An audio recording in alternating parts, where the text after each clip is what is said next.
The American 8th Air Force has been steadily contributing to the Allies' round-the-clock air offensive, particularly with its heavily armed Flying Fortresses. One of the most successful of their recent raids was aimed at German U-boat production, as so many of our attacks are, and this film record of the raid was made by their official cameraman.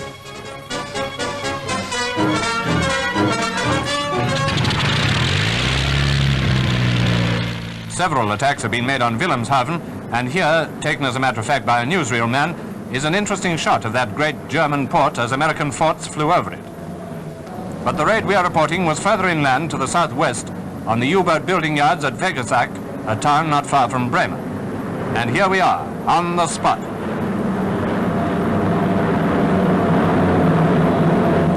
The first bombers have been over, and the target's already partially obscured by the fires they've started.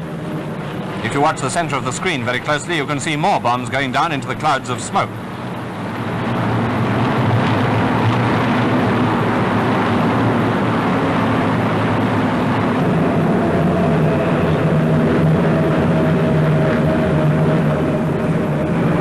Hits were scored on a power plant, submarines under construction, and at least one U-boat in the water. Heavy opposition was encountered, but the Americans claimed 52 enemy aircraft destroyed in the course of the operation, and they only lost 2 planes in what was a very shrewd blow. Certainly the boys seemed pleased with the job, as well they might be. What effect do you think the weather had on your bombing? Well, for one thing, we could see the target clearly. We came in from the IP and we could observe the target a long time before we got to it. Instead of having to hunt around for it and mill around over enemy territory, we come right in on it. On a later occasion, the 8th Air Force selected the marshalling yards at Rouen for their target. Pretty tough types, these crews.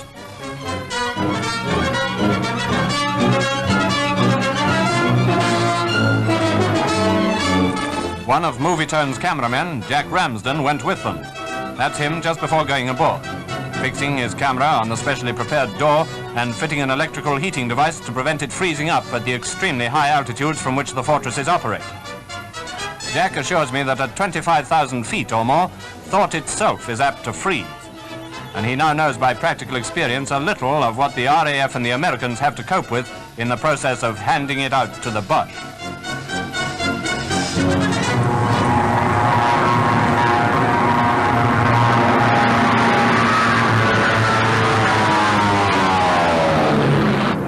Neither flak nor fighters prevent the bombing force from flying straight to their target in broad daylight. Incidentally, only a few hours after Germany had been left smarting from the RAF night attack on Berlin.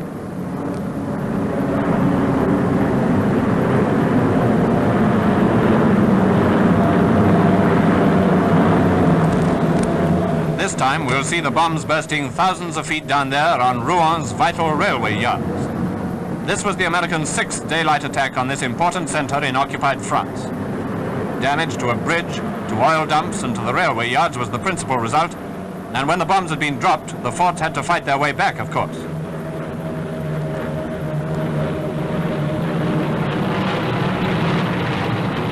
As he took this shot, Jack says, an attack by enemy fighters was being made from astern, and the fortress's guns were fairly blazing away.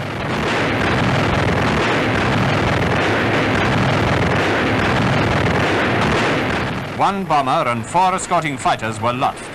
The bomber can be seen on fire down there in the sea as the aircraft crossed the French coast on their way home.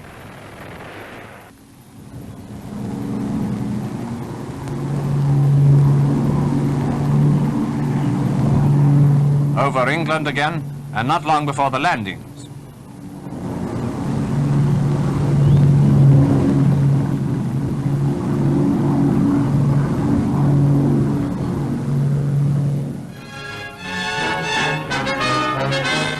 Jack scrambles out, thankful that his aircraft's come out of the show so well.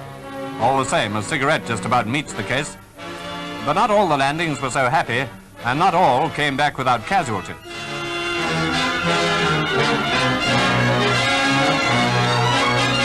Oh boy, oh boy, oh boy. Wounded are carried out, and the secret bomb site is taken away, heavily guarded. The 8th Air Force has been doing a fine job and already has many highly successful raids to its credit. It's not yet as powerful a force numerically as we or the Americans themselves hope it may soon become, but it's on the job all right, and hitting hard.